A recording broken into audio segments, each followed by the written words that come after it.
The morning began like any other for Mr. Samuel Hayes.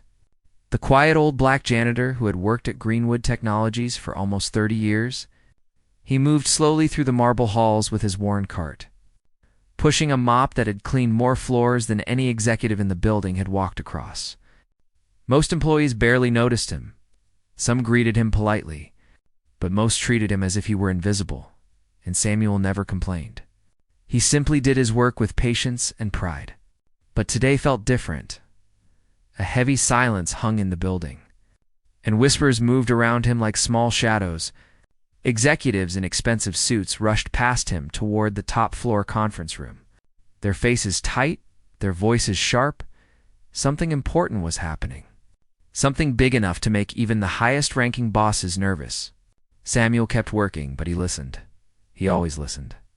After decades inside the company, he knew more secrets than the executives suspected. He knew who was honest, who was corrupt, and who was ruining the company from the inside, but he never spoke. He just watched, observed, and waited. At 11 o'clock sharp, the board meeting began. The top executives gathered at the long glass table, their laptops open, their expressions tense. The CEO, Mr. Randall Briggs, looked especially troubled. Rumors about the company collapsing had been spreading for weeks. Investors were pulling out, stock prices dropping, and employees whispered about bankruptcy, while the executives argued loudly. Samuel stood just outside the door with his mop. The hallway needed cleaning, but the shouting caught his attention. He heard phrases like financial disaster, missing reports, and shutdown. He heard blame being tossed around like a hot potato. No one took responsibility. Everyone pointed fingers. Then suddenly, a voice boomed from inside the room. "This company is dying because some people can't do their jobs," another voice answered. "We just need someone to blame before the shareholders arrive." Samuel paused. He had seen this before, decades ago. Different leaders. Different problems, but the same arrogance. The same mistakes. And once again, the people at the top had no idea what was happening on the ground level. Just then, Mr. Briggs stormed out of the room for a moment. Red-faced and frustrated, he nearly crashed into Samuel. Then sneered, "Oh great, even the janitor is eavesdropping now." A few executives inside laughed. Their voices carried out into the hallway. "Maybe he knows more than we do," one joked mockingly. Samuel simply bowed his head. "Just cleaning, sir," but inside, he felt something shift. For years he had stayed silent. For years he had watched the company he helped build from the ground suffer because of greed, ignorance, and incompetence. He knew everything. He had seen the hidden files, overheard the secret deals, and understood exactly where the money was vanishing. He alone held the truth that could save or destroy Greenwood Technologies. And today, those laughing executives were about to learn who he truly was. When Mr. Briggs returned to the room, he slammed the door so hard that it bounced open again. Samuel moved to close it gently. But before he could step away, one executive snapped. "Why don't you clean somewhere else, old man? This is a boardroom. Not your little playground." More laughter.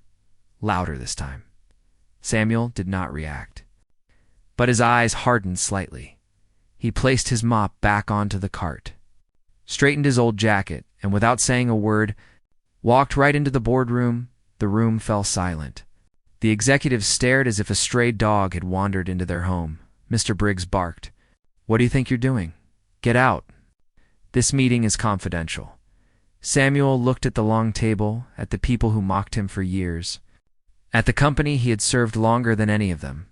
Then in a calm, steady voice he said, "If you all continue this meeting without the truth, your company won't survive another week." Every executive froze, confused, irritated, and slightly offended. Samuel walked to the center of the room, his steps slow but full of purpose. He reached into his pocket and placed a small USB drive on the table. The tiny object hit the glass with a soft click, but the sound echoed like a thunderclap. "This," Samuel said softly, "is everything you've been pretending you can't find? Financial reports, secret transactions, names, dates, evidence of who is sinking this company." The executives stared in shock. "You," Mr. Briggs stuttered. "How could you possibly have that?" Samuel's answer was simple. Because I've been cleaning up after your mess for 30 years? And with that sentence, the entire room shifted. The janitor they mocked had just taken control, and none of them were ready for what would happen next. The boardroom remained frozen as Samuel Hayes stood quietly at the center. His presence felt heavier than the silence. The executives exchanged confused glances, unsure whether to laugh, shout, or call security. But something in Samuel's calm voice made them hesitate. It was the tone of a man who knew exactly what he was doing. Mr. Randall Briggs, the CEO, finally snapped out of it. He forced a laugh and waved his hand dismissively. "This is ridiculous." "Someone get him out of here," he barked, but no one moved. Even the security guard at the door looked unsure. He had known Samuel for years. He had seen him stay late, repair things quietly, help workers and never complain. Something about this moment didn't feel wrong. It felt necessary. Samuel picked up the USB again, holding it between his fingers like a small piece of truth. "You will want to hear what I found," he said gently, "before you make another mistake, Ms." Evelyn Carter, the chief financial officer, leaned forward. She was sharp, calm, and often the only sensible voice in the room. "What exactly is on that drive?" she asked. Samuel met her eyes. Proof of who has been stealing from this company for years. A ripple of tension moved across the room. Several executives sat up straighter, others avoided eye contact. Two men at the far end of the table exchanged nervous glances. Mr. Briggs scoffed loudly. "He's bluffing. He's a janitor." "For heaven's sake," but Evelyn raised her hand to silence him. "Let him speak," she said firmly. Samuel nodded respectfully and began. 3 months ago, I was cleaning the executive floor late at night. Someone forgot to log out of their computer, he said. When I tried to shut it down properly, the files opened. I saw transactions that didn't make sense. Murmurs rose around the table. Samuel continued. "At first I thought it was a mistake," he said. "But then I started noticing patterns, money moving to offshore accounts. Duplicate invoices, ghost vendors being paid huge amounts." He paused, letting the weight of his words settle. "That's when I realized the company wasn't collapsing because of bad luck or market conditions," Samuel said quietly. "It was collapsing because someone inside was bleeding it dry." A pale-faced executive spoke up nervously. "That's a serious accusation, and I came with serious proof," Samuel replied. Placing the USB down again, every transaction, every email, every unauthorized payment collected over months, Mr. Briggs slammed his fist on the table. "How dare you spy on us?" he thundered. Samuel turned toward him, his gaze steady. "I didn't spy," he said calmly. "I cleaned. And your people left their mess everywhere." The room exhaled in one stunned breath. Evelyn picked up the USB, turning it slowly in her hand. "If what he's saying is true," she murmured, "this could save the company." "No, Mr. Briggs snapped. "This could destroy us." Samuel nodded. "Only the guilty ones." Again, the two executives at the far end shifted uneasily in their seats. One wiped sweat from his forehead, the other kept staring at the table. Before anyone could speak again, the boardroom door swung open. Two senior shareholders entered, Mr. Walker and Mrs. Hale, their expressions stern and impatient. They had come to hear why Greenwood Technologies was failing, but instead, they found an elderly janitor standing at the head of the table holding a USB drive. "What is the meaning of this?" Mrs. Hale demanded. Samuel bowed slightly. "Ma'am, before the board continues, you deserve the truth." Mr. Walker looked around, sensing the tension. "What truth?" Evelyn stepped forward, her voice steady. "This man may have uncovered evidence of internal corruption," she said. "We need to review it immediately." Before Mr. Briggs could stop her, she plugged the USB into her laptop. A long list of files appeared: transactions, email threads, account logs, timestamps, vendor names that didn't exist, money transfers too large to be mistakes. Mrs. Hale leaned in, her face tightening. "This is devastating," she whispered. Mr. Walker looked furious. "Someone here has been robbing the company blind." Evelyn clicked open a folder labeled Main Evidence, revealing spreadsheets filled with highlighted anomalies. She scrolled through pages and pages of data that could ruin reputations, careers, and lives. It's all here, she said softly. More detailed than anything our internal audit team ever found. Mr. Briggs stuttered. He must have stolen this information illegally. Mrs. Hale narrowed her eyes. Or maybe he did a better job than the people we pay millions. The room erupted into whispers. Accusations and shifting eyes. Samuel stood silently, watching them unravel. Finally, Mrs. Hale spoke with icy authority.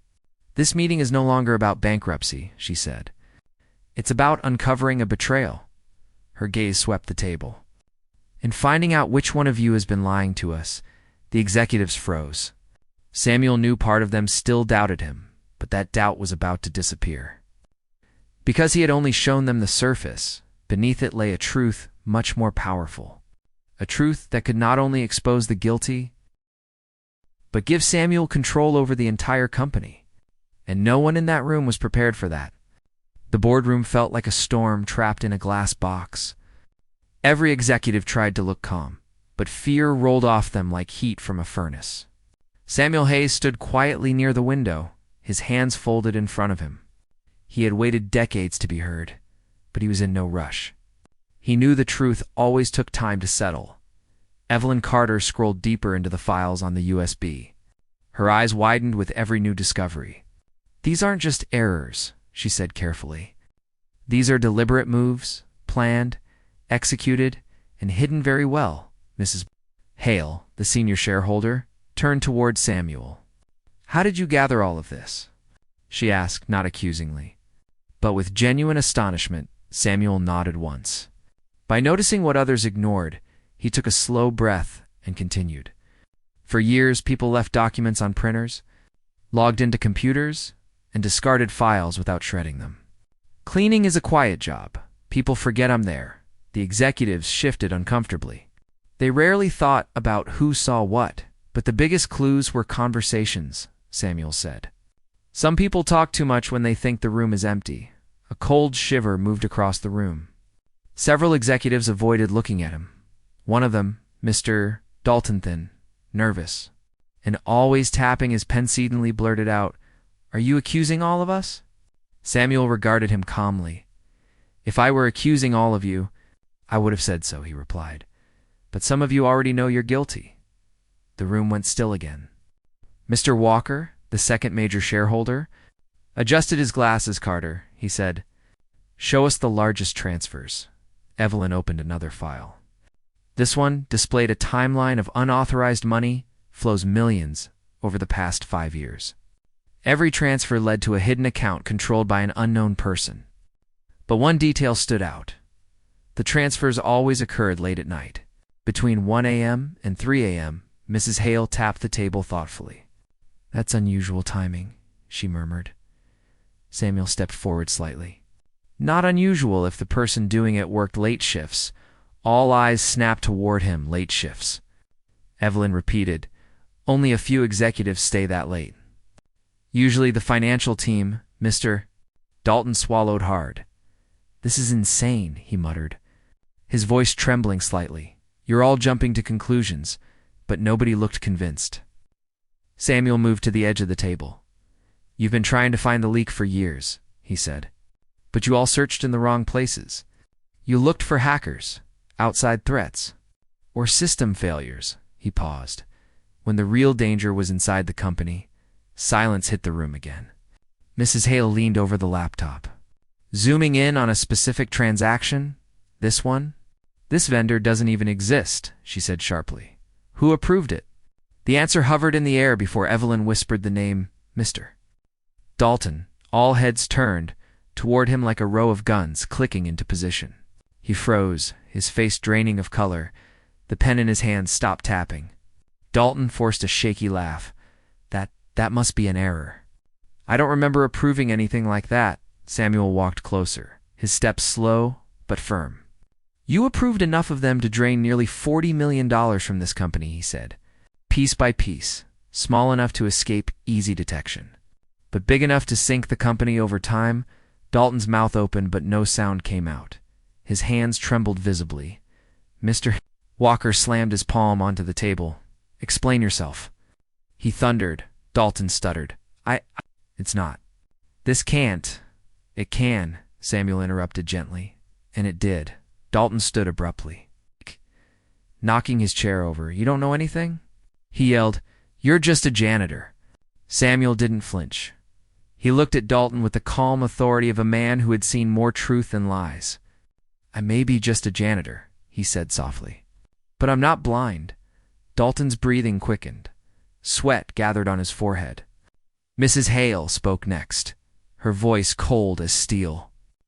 Mr. Dalton, until this is resolved, you were suspended. Dalton looked around for support, but no one stepped forward. Not even his closest allies. They were too afraid. Security gently escorted him out. His shout echoed through the hallway, a desperate, broken sound that faded as the doors closed. The board sat in stunned silence. Samuel turned back to the screen. Dalton wasn't working alone, he said calmly. Someone higher helped him. This sentence hit harder than the last accusation. Evelyn frowned. Higher? She repeated, who had more access than the financial controller. Samuel's eyes drifted toward the head of the table, where Mr. Briggs, the CEO, sat stiff and silent, his face tight, his jaw clenched. Mr. Briggs felt the room's eyes turning toward him. Don't look at me, he snapped. I didn't steal anything. Samuel nodded. Maybe not money, he said softly, but you signed off on every budget request without reading deeply. Briggs tensed. That doesn't make me a thief. No, Samuel replied. But it makes you responsible. The room fell into a heavy, suffocating quiet. Mrs. Hale closed the laptop carefully and looked around the room. This company is on the edge, she said. We are losing control. She turned toward Samuel. Is there more we need to see? Samuel took a slow breath. Yes, he said quietly. Much more. He walked to his cart, reached under a stack of neatly folded rags, and pulled out a thick brown envelope. He placed it on the table. Inside it were documents no one expected, documents that would not only expose the full scale of corruption, but also reveal a truth that would turn the entire company upside down. A truth about Samuel himself and the power he secretly held. When Samuel placed the thick brown envelope on the glossy boardroom table, a strange tension filled the air. It wasn't fear this time. It was something deep anticipation mixed with dread. Something told the executives that what lay inside would be far more explosive than the USB drive. Evelyn Carter, steady as always, reached out and opened the envelope carefully. Inside were dozens of papers, handwritten notes, photocopied memos, old contracts, and a stack of documents stamped with dates that went back almost 3 decades. She lifted the first page, scanned it, and her eyes grew wide. These are original company formation records, she whispered. From the year Greenwood Technologies was founded. Mrs. Hale leaned closer. Why would you have these, Mr. Hayes? Samuel clasped his hands behind his back. Because I was here before any of you, he said quietly. Before this company had walls, before it had investors, before it had a name. The executives exchanged confused looks. Briggs scoffed loudly. You were a janitor, he said. You expect us to believe you were here when the company started? Samuel's eyes did not waver. I wasn't a janitor then, he replied. Not at first. A ripple of shock moved across the room. Evelyn turned another page, an old employee file. Yellowed with age, it showed a young man in a crisp suit. Standing proudly beside the original founders, the name on the file read, Samuel R. Hayes, Operations Advisor. Co-founder, silent partner of the room, erupted into stunned gasps and whispers. One executive's pen fell from his hand, clattering onto the table. Briggs stared at the photo, then at Samuel. This has to be fake, he insisted. A janitor. A co-founder. Impossible. Evelyn shook her head slowly. The signatures are authentic, she said. These are the original documents. We've been searching for them for years. Mrs. Hale stepped closer to Samuel. Why did you disappear from the records? She asked.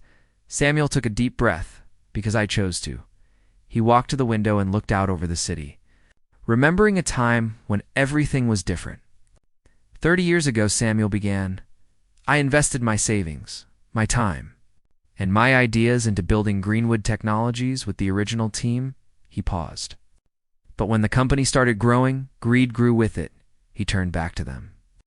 The founders began making decisions that betrayed employees, manipulated investors, and exploited communities. I spoke up, and they pushed me out quietly. The room held its breath. They offered me two choices, Samuel continued. Take a small payout and disappear entirely, or stay in the building in a position where I would have no voice. He smiled faintly.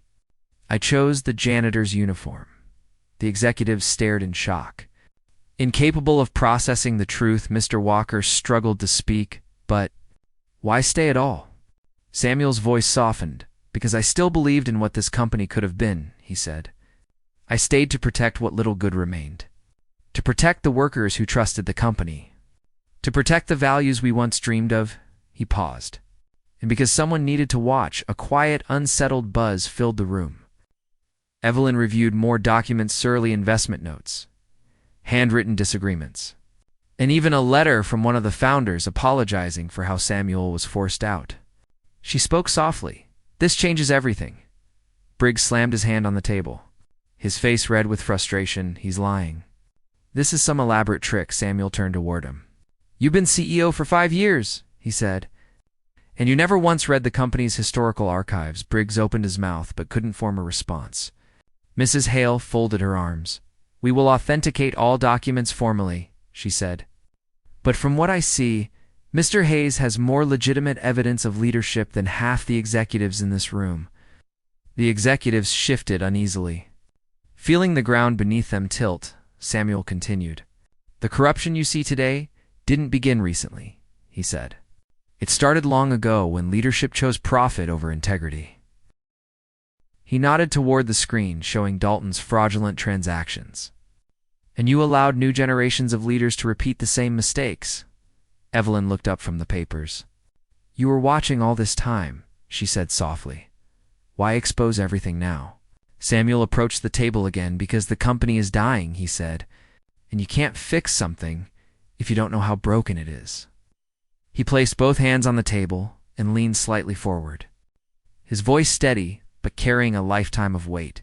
And because this time, the wrong people are paying for the greed of the powerful. He paused. His eyes calm but filled with purpose. I won't let the employees lose their jobs because executives failed to do theirs.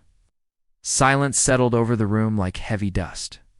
Mrs. Hale closed the folder of documents, her expression thoughtful. Mr. Hayes, what exactly are you prepared to do? She asked. Samuel straightened slowly. I didn't come here to beg, he said. Or to fight? He turned toward the large company logo carved into the wall. I came here to reclaim what was stolen. Everyone tensed. Nobody understood what he meant, but they could feel the thunder approaching. Samuel took a deep breath and spoke the words that would shake Greenwood Technologies to its foundation. According to the original documents, silent partner rights were never revoked, he said. Which means I still own a controlling share of this company. Gasps spread across the room like wildfire. Evelyn froze mid-breath. Briggs staggered backward, and Mrs. Hale stared at Samuel in disbelief. Samuel Hayes, the quiet old janitor they mocked for years, was not only a co-founder, he was legally the majority owner. And the power he had just placed on the table could shut down the entire company with a single signature. The boardroom felt smaller than ever as Samuel Hayes' words echoed across the long table. The executives stared at him like they were seeing a ghost. A man they thought they knew but never truly looked at. The janitor they ignored, laughed at, and dismissed had just revealed himself to be the silent majority owner of Greenwood Technologies, in fact powerful enough to crush the company's entire leadership in seconds. Briggs, the CEO, was the first to react. He stumbled backward, gripping the chair as if the floor had tilted beneath him. This is absurd, he sputtered. There's absolutely no way, no legal standing. No proof, Mrs. S. Hale cut him off sharply. Quiet, Randall, she commanded. Your panic is showing. Evelyn Carter, still holding the original documents, scanned them again and again as if trying to find a flaw. But the signatures matched, the dates matched.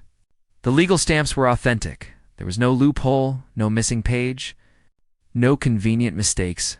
Samuel's ownership was real. She looked up slowly, according to this contract. The silent partner rights and ownership percentages were never dissolved, she said softly. His shares were simply left untouched. Mr. Walker exhaled heavily, rubbing his forehead. That means, he murmured, by default. By default? Evelyn finished. Mr. Hayes holds 61% control over the company. Silence swallowed the room like a deep ocean.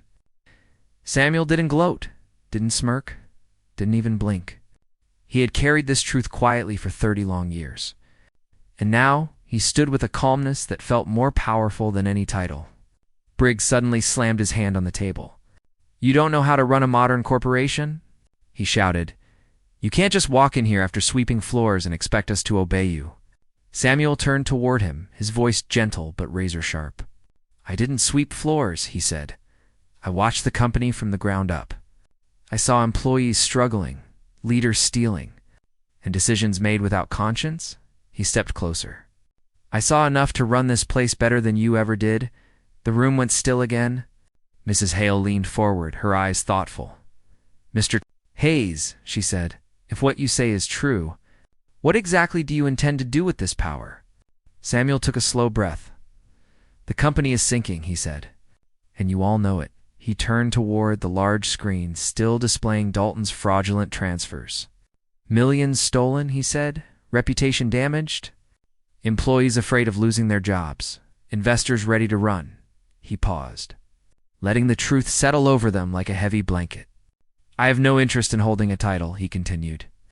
"But I do intend to clean this company properly." His words carried years of pain, patience, and purpose. Briggs laughed bitterly.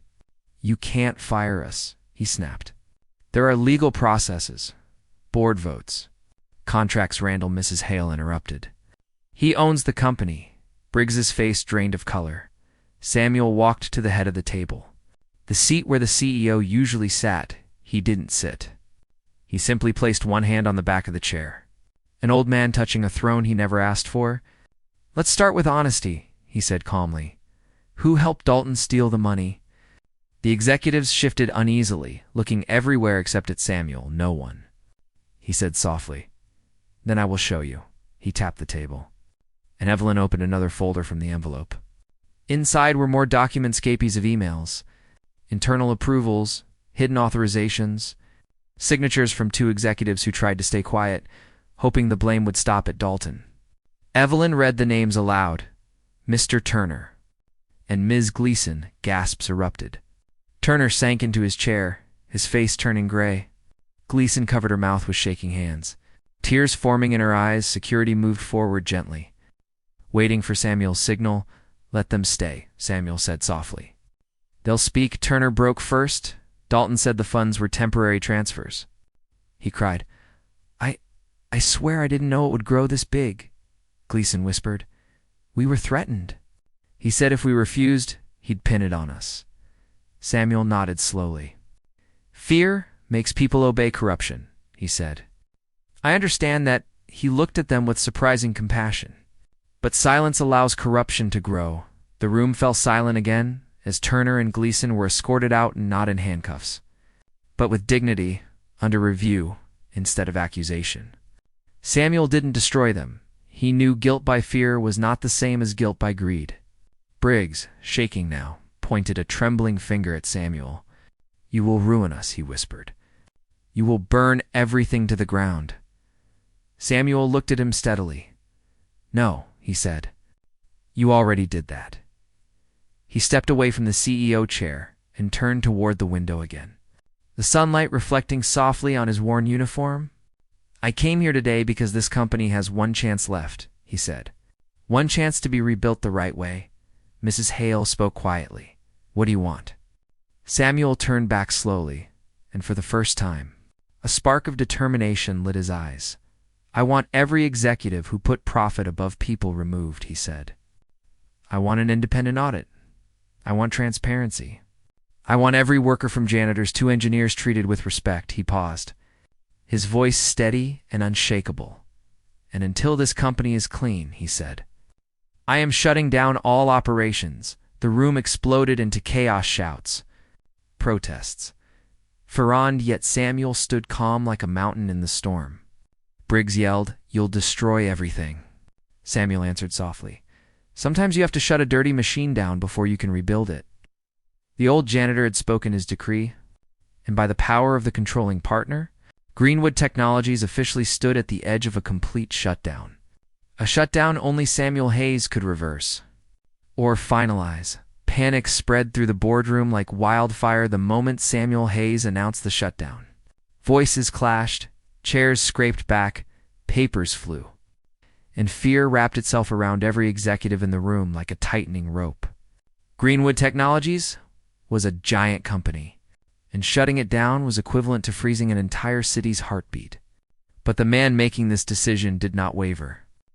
Samuel stood calm and steady among the chaos, the old janitor's uniform looking strangely regal as he faced people who once sneered at him. Mrs. Hale slammed her folder shut. "Everyone sit down," she commanded, her voice cracked through the noise like a whip. And slowly, the executives returned to their seats, their anger replaced with trembling uncertainty. Samuel stepped forward. "I'm not destroying the company," he said. "I'm giving it a chance to survive." Briggs shot out of his chair again. "Survive?" he shouted. "We'll be torn apart by the media, the shareholders, the employees, everyone." Samuel nodded calmly. "It's better to freeze the machine for a short time than let it explode permanently," he said. "Right now, the company is running on secrets. Lies and stolen money." Evelyn, still processing everything she had learned in the last hour, spoke slowly. "A controlled shutdown might actually protect us." Heads turned toward her. She continued, "If we continue operations with this level of internal corruption, we are legally and financially doomed," Mrs. Hale added. "And if he truly holds the majority stake, then this is within his power." Briggs sank into his chair. Defeated but still angry, Samuel moved to the center of the room again. "The shutdown will last no longer than necessary," he said, "but it must begin today. Today." Several executives shouted at once. Samuel nodded. Today, the weight of that single word made everyone fall silent again. Samuel walked to the end of the table and rolled out another document from the envelope, the Emergency Shutdown Protocol. Signed years ago by the original founders, untouched since, it granted the silent partner full authority in crisis situations. Evelyn blinked, stunned. This is legally binding." Briggs rubbed his forehead. "I can't believe this," he muttered. "We've been taking orders from someone sweeping floors." Samuel corrected him gently. "You ignored the man who knew more about this company than anyone in this room." A deep, uneasy silence filled the boardroom. Across the city, thousands of employees continued their work unaware that their entire world was about to shift. Mrs. Hale sighed deeply. "How do you intend to announce this?" Samuel took a breath. With honesty, he said, "Something this company has forgotten." He walked to the conference table phone, pressed the intercom button, and spoke calmly. "May I have your attention? This is Samuel Hayes." Speaking on behalf of executive leadership, the executives froze, staring wide-eyed. All across the building, offices, hallways, laboratories, engineering floor speakers crackled to life. Employees paused mid-task, listening, confused by the unfamiliar voice. Samuel continued. "Effective immediately, Greenwood Technologies will undergo a temporary shutdown for internal restructuring." Gasps echoed even inside the boardroom. "This decision is made to protect the company's future," he said, "and to ensure that every worker is treated fairly and honestly." He paused, letting the message sink in. "There will be no layoffs during this shutdown," he said firmly. "You will all be compensated. Your jobs are safe." Through the boardroom windows, executives could see employees stepping out of their offices, gathering in hallways, shocked but relieved at the reassurance. Samuel ended his announcement with a calm promise. "We will rebuild and we will return stronger." When he hung up, he turned to face the room again. Briggs stood up slowly, anger replaced by a strange, bitter realization. You didn't just shut down the company," he said quietly. "You won the hearts of the workers." Samuel shook his head gently. "I didn't win anything," he said. "I spoke the truth. That's all people want." Evelyn stepped closer, her voice soft. "You understand the workers better than we ever did." Samuel nodded. Because I was one of them. The executives were quiet, not out of fear this time, but introspection. Mrs. Hale folded her arms. So what comes next? She asked. Samuel took a deep breath. Next, we begin investigating every executive involved in the corruption. Several leaders stiffened, fear creeping back into their bodies. And then, Samuel continued, we rebuild the company leadership from the ground up, Briggs snapped. Meaning what? You'll replace us with janitors? Samuel's expression didn't change. Meaning I will replace corrupt leaders with honest ones, no matter their position. The tension thickened again. Samuel picked up the USB and the envelope of documents. There is one more file we need to discuss, I said. A file I have not shown you yet. Everyone straightened. It concerns the biggest act of betrayal in Greenwood Technologies history, he said. A betrayal that began long before Dalton stole the first dollar, Evelyn whispered. What kind of betrayal? Samuel looked at her. Then at the entire room, his eyes steady. The one that pushed me out 30 years ago. He said, the one that stole this company from me before any of you arrived. The room froze, and the person behind that betrayal. Samuel continued. His voice, low but clear, is still in this room. Shivers ran across the table. No one dared to blink. No one dared to speak, because the next few seconds would reveal a secret capable of burning the entire leadership to ashes. A secret Samuel had waited 30 years to expose. A thick, icy silence swallowed the entire boardroom the moment Samuel Hayes declared that the traitor from 30 years ago was still in the room. Every executive stiffened, eyes darting nervously, fear creeping across their faces like a slow-moving shadow. No one dared to breathe too loudly. No one dared to speak. Samuel placed the remaining Fila thinner, older one on the center of the table. Its cover was faded, edges torn, but the weight it carried could crush reputations, destroy careers, and rewrite Greenwood Technologies' entire history. Mrs. Hale leaned forward cautiously. Mr. Hayes, who are you referring to? She asked, her voice low but steady. Samuel didn't answer immediately. He opened the folder with slow, deliberate care, revealing a stack of yellowed pages, clipped letters, and a single photograph at the top. The executives leaned in slightly, tension tightening like a rope around each of their throats. Evelyn picked up the photo, and her eyes widened. It showed 3 young men, founders of Greenwood Technologies, all smiling confidently for the camera. And among them stood a 4th man, Samuel, young, bright-eyed, hopeful. But it wasn't the photo that made Evelyn gasp. It was the name of the man standing on Samuel's right. A much younger Randall Briggs. She looked up sharply. This can't be right, she whispered. All eyes snapped to Briggs, who went rigid as stone. Sweat formed instantly on his forehead. Samuel looked at him calmly. Randall Briggs was not just a recent CEO. He said quietly, he was part of the company from the very beginning. Gasps erupted. Briggs stumbled backward, shaking his head violently. No, this is taken out of context. This was before anything was formal, before any contracts, Samuel. Lifted another document-tan old letter signed by 2 original founders. Discussing a secret vote to remove Samuel Hayes as a partner, the reason typed in bold ink. Opposition to certain profit-driven strategies. Refusal to support cost-cutting measures that might affect workers. Below that was a handwritten note. In a different pen, Briggs agrees vote him out quietly. The executives inhaled sharply. Evelyn whispered Randall. You were part of the decision to force him out? Briggs swallowed hard. It wasn't like that, he snapped, panic shaking his voice. It was business, just business. We're trying to stabilize the company. He refused to cooperate. Samuel's voice was soft but steady. I refused to fire half the workforce to impress early investors. Briggs's face turned pale. Samuel continued. And you pushed the founders to remove me. You told them the company needed someone more flexible, someone less emotional. You convinced them that I was a threat to their profits? The room vibrated with shock. Mrs. Hale's eyes narrowed. Is this true? Briggs opened his mouth, but the words tangled inside him. He stuttered. I did what I thought was necessary at the time. Samuel stepped forward slowly.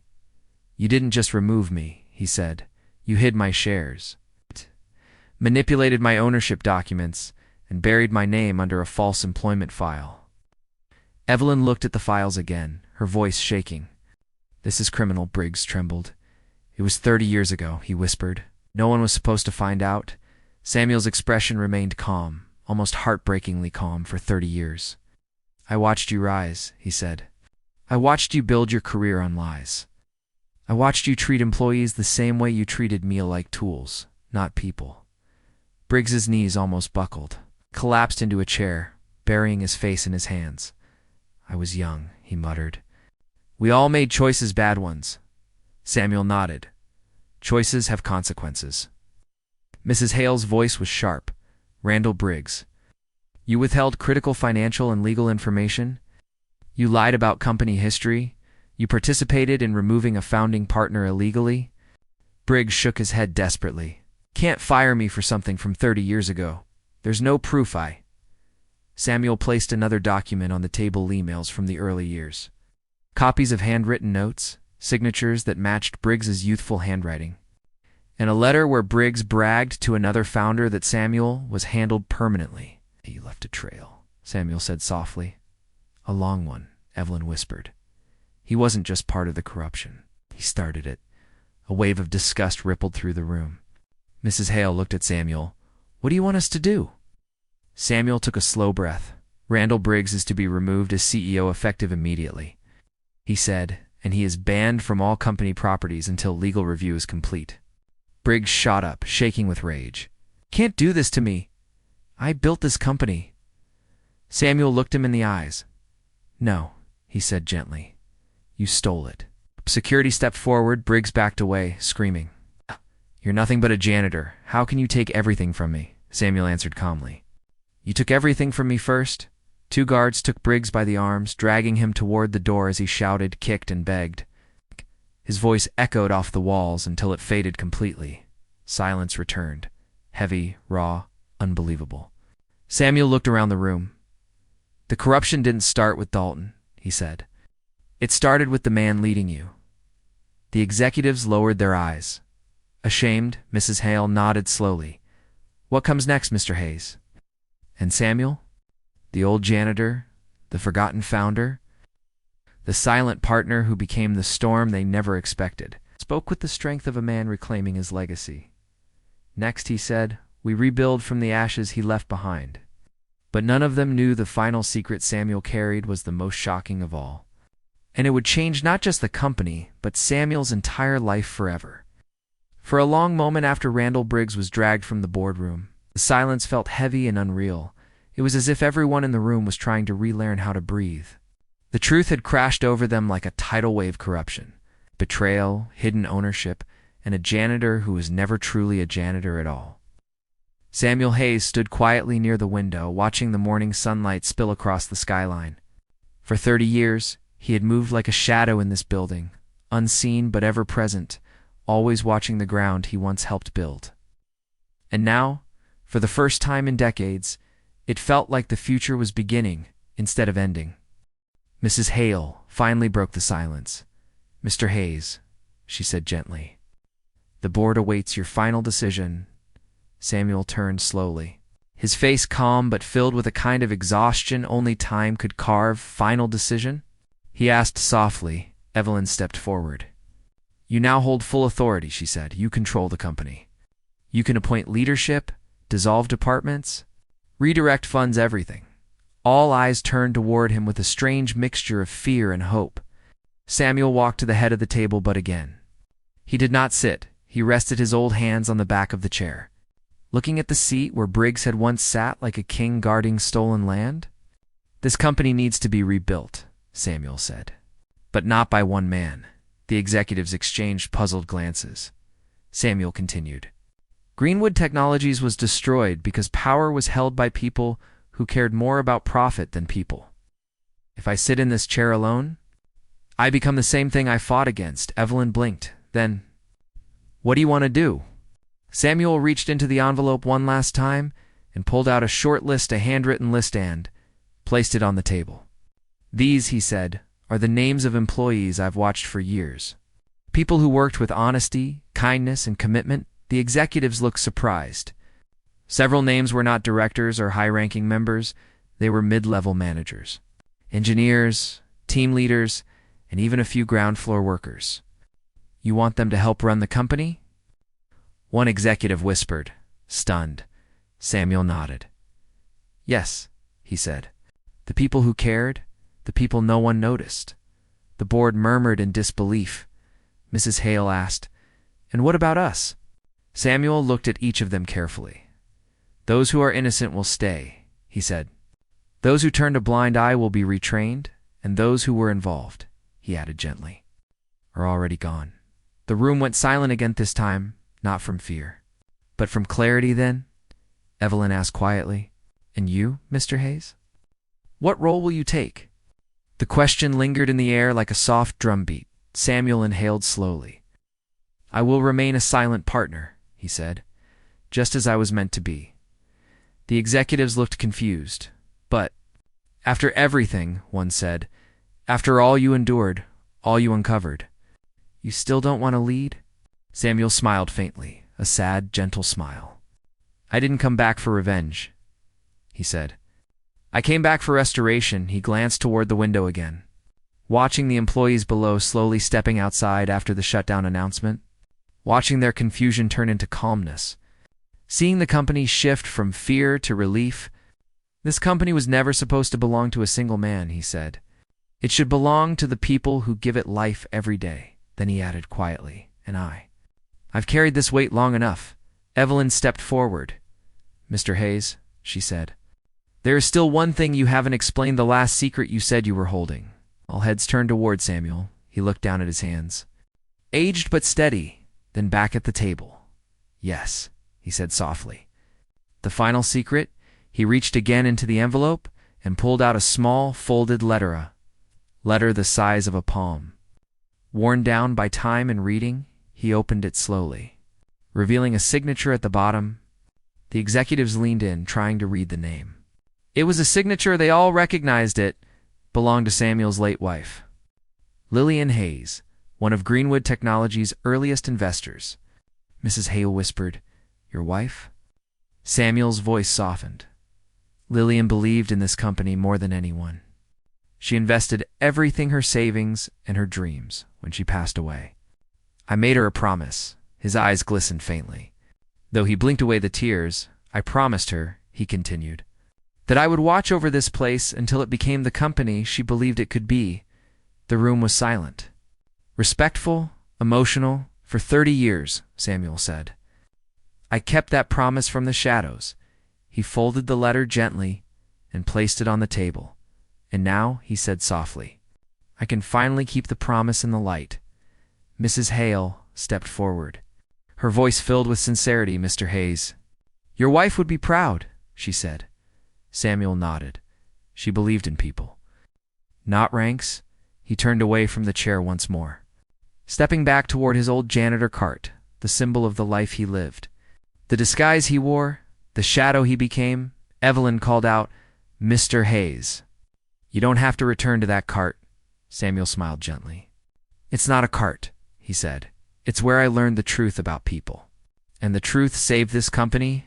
The board watched, stunned and humbled, as Samuel reached for the cart, not as a janitor, but as the man who saved Greenwood Technologies.